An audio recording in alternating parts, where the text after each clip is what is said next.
থাকার তৌফিক দান করুন।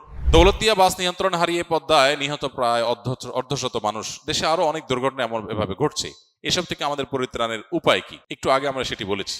এই সকল নির্মম ঘটনাগুলো থেকে বেঁচে থাকার বা রক্ষার একমাত্র উপায় হলো সুশাসন প্রতিষ্ঠা করা, গুড গভর্নেন্স নিয়ে আসা। এই একটা জিনিস যদি আনা যায়, দেশের শত সহস্র সংকট এমনিতেই দূর হয়ে যাবে, অগণিত সমস্যার সমাধান এমনিতেই হয়ে যাবে। এই যে বাসটা নিয়ন্ত্রণ হারিয়ে নদীতে পড়ে গেল মানুষ সহ, আমরা জানি ফেরিতে উঠার আগে, গাড়িতে পেট্রোল নেওয়ার আগে, গ্যাস নেওয়ার আগে যাত্রীরা গাড়ি থেকে নামতে হয়।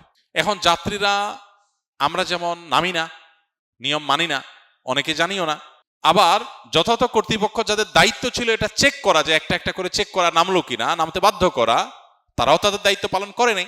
এরপরে গাড়ির ব্রেক ঠিক আছে কিনা, ফিটনেস ঠিক আছে কিনা, রাস্তা যে বের হলো সেটা চেক করার যাদের দায়িত্ব তারা যথাযথভাবে করেন নাই। যারা বের করেছেন গাড়িটা, তারা সামান্য একটু মুনাফার লোভে নিজেও ধ্বংস হয়েছেন, অগণিত মানুষকে দুঃখের সাগরে তারা ডুবিয়ে দিয়েছেন। শুধু বাসটা ডুবে যায়নি, বহু মানুষের দুঃখের সাগরে ডুবার ব্যাপার হয়ে গেছে।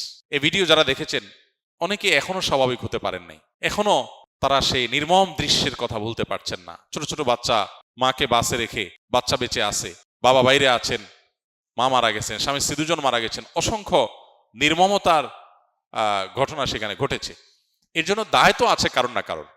বাসটা হেঁটে চলে গেল, কেন চলে গেল? হ্যান্ড ব্রেক কাজ করলো না, ব্রেক কাজ করলো না, ধাক্কা লাগলো, তো ধাক্কাটা কেন লাগলো, ধাক্কা লাগলে এরকম হবে কেন, এখানে রেলিংটা কেন নাই, বহু কেন আছে। সমস্ত কেনের উত্তর হলো গুড গভর্নেন্স নাই, সুশাসন নাই, নিয়ম নীতি নাই। মগের মূল্যকের মতো এখানে যার সামর্থ্য আছে, তৌফিক আছে, যার অর্থ আছে, পয়সা কড়ি আছে, সে তার মতো সেফটি হয়তো নিতে পারতেছে, আর যার নাই সে শেষ হয়ে যাচ্ছে।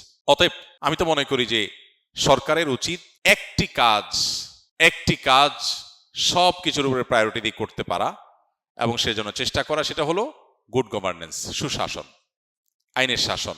প্রত্যেকটা দুর্ঘটনার পেছনে কারো না কারো দায় আছে। কোন সভ্য সমাজে এটা হতে পারে না যে আপনার বাড়ির ছাদ থেকে কিছু পড়ে কেউ মারা যাবে আর আপনি সরি বলবেন, আফসোস করবেন, 10, 20, 30 হাজার টাকা দিয়া লাশ দাফনের জন্য টাকা দিয়ে দায় সারবেন। এটা কোনো সভ্য সমাজে গ্রহণযোগ্য হতে পারে না। এই মৃত্যুটার পেছনে কারো অবহেলা, কারো ত্রুটি দায় আছে। যার ত্রুটি আছে তাকে দায়ী করে, অপরাধী হিসাবে তাকে আসামের কাঠগড়ায় দাঁড় করিয়ে তাকে দায় নিতে বাধ্য করতে হবে। কার অবহেলা ছিল? কেন এখানে রেলিং নাই? এই দুর্ঘটনা তো ঘটতে আরো 2 বছর আগেও পারতো, 2 মাস আগেও পারতো, আবারও হতে পারে, তাহলে কেন নাই? এরকম একটা বিষয় না, এরকম শত শত বিষয় আছে যে বিষয়গুলো আমরা চাইলেই সলভ করতে পারি। হ্যাঁ, অনেক কিছু আছে, আমাদের গরিব দেশ, সামর্থ্য নাই, কিন্তু অনেক কিছু